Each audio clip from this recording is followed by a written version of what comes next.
Hello everybody, Benedictatorr here with part 3 of my beginner's guide to the Bioshock Any speedrun. In this guide, we'll be going over a medical pavilion.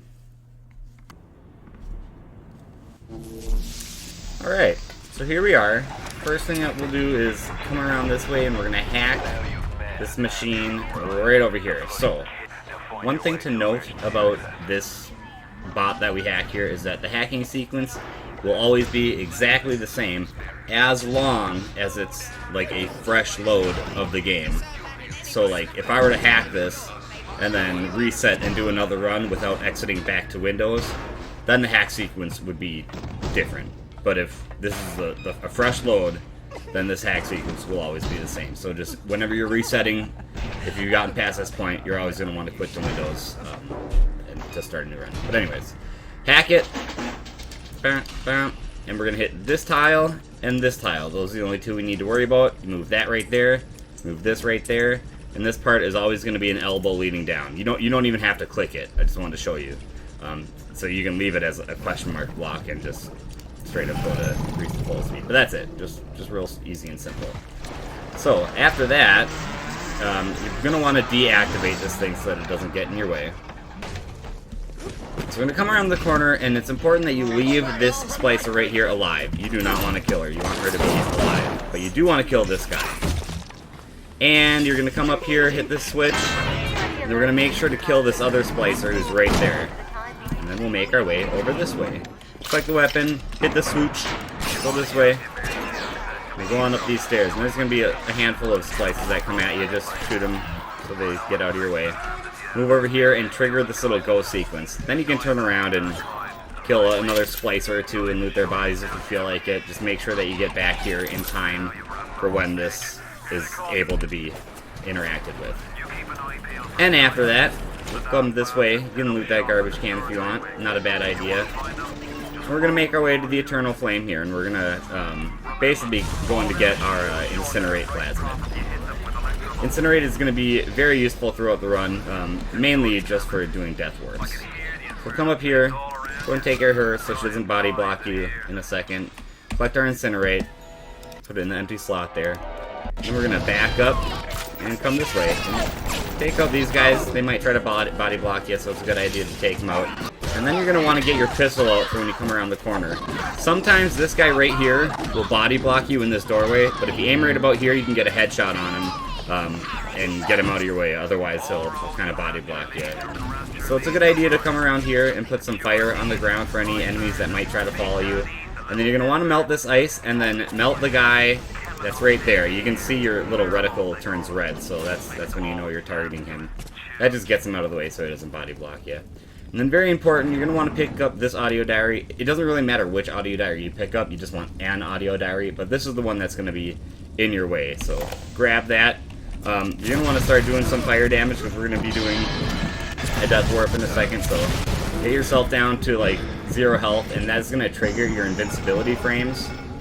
And after you trigger your invincibility frames, you're invincible for like, I don't know, 2, 3, 4 seconds, something like that, and then the next little tick of damage you take is going to kill you. We can basically time out when we're going to get killed, which is useful for doing death warps, you know, in an optimized fashion. We're going to come down this way and we're going to grab this Telekinesis. This is another super useful plasmid that's going to come in, that's going to be pretty key throughout the run. We use it for a few, you know, a handful of tricks, but it's also just like a very OP plasmid. Telekinesis will basically one-shot enemies. So we're going to make sure that we have our fire equipped, and we're going to put our Telekinesis in place of the Electrobolt. We're just going to want to keep the Incinerate and the Telekinesis. So get your Telekinesis, turn around, like I say, make sure that you've triggered your invincibility frames, and we're going to go do a death warp right in this corner here.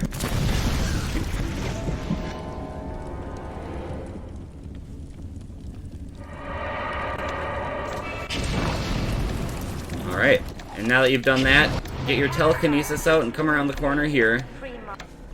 And come around here, and you're going to want to grab the mask off of this splicer. And then you're going to want to come right here. And what we're going to do a weird little trick. This is a new trick that has been found recently called dead body wall clipping. And it's going to allow us to clip through walls, which is super useful. the way it works is that you're going to want to stand on top of a splicer. You can't like land on their head. You have to like evenly walk right onto their head. So you can't like drop down onto them. The height has to be pretty exact. So the way that we're going to do that is when we come up to the railing here, you see this big kind of thick part of the railing that goes vertical.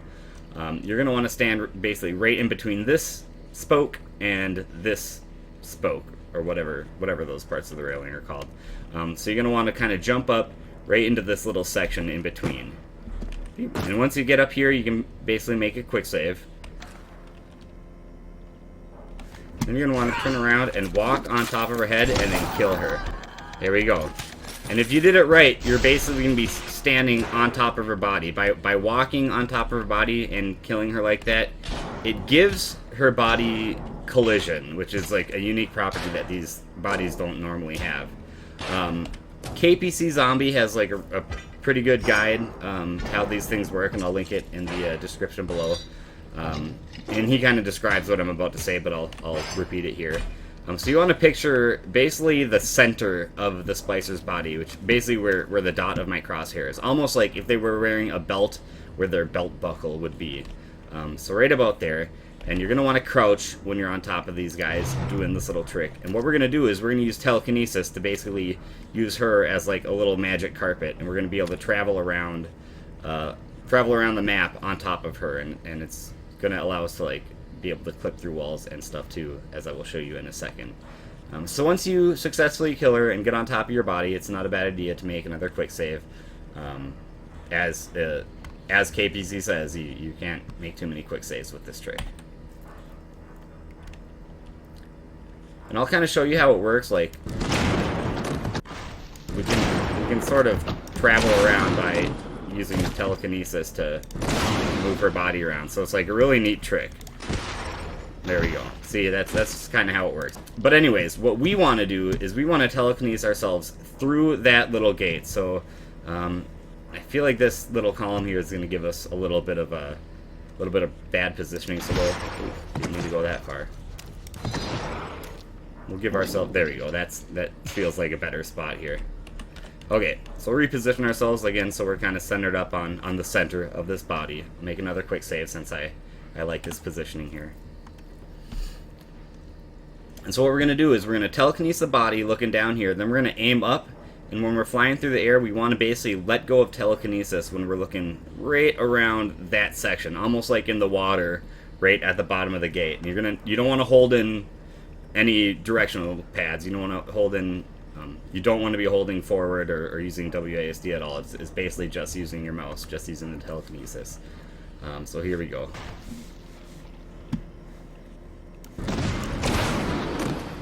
And there we go. Made our way through the door, and we were able to telekinesis this body and use it to clip through this little gate, which normally would not be open until we did some other shenanigans in this level, but we can skip all those shenanigans just by doing that little trick, and then we can make our way onto Neptune's bounty.